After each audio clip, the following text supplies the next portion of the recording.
Mga bata, tulungan nyo kami ng pamilya ko kasi kagabi at kahapon bumaha po sa amin. Tapos,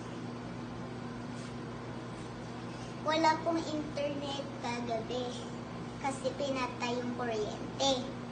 Tapos, tulungan nyo po din kami maglinis. Tapos, kailangan nyo po magpahinga din pagtapos na ang linis. Pero, yung una ay papahinga para kasi pag may ginawa kayo, napagod kayo, magpahinga po kayo. Tapos, mag-iayos nyo na po mga gamit nyo kung nabaha po kayo. Kasi, nawala po kasi yung mga gamit namin na iba napunta sa baha.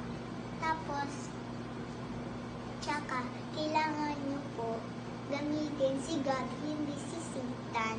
Kasi pag ginamit nyo si Satan,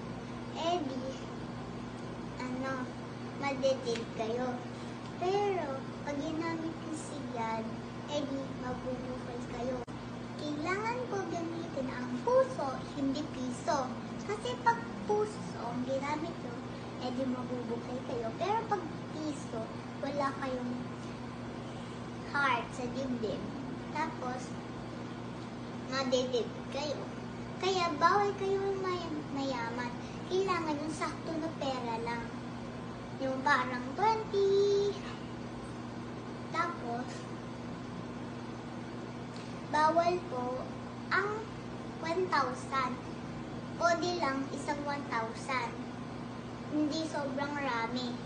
Tapos, kailangan nyo po matulog sa hindi umaga na umaga para lumaki kayo ng lumaki. Tapos, kumain po kayo ng vegetables para mabuhay din po kayo. Ayun lang po.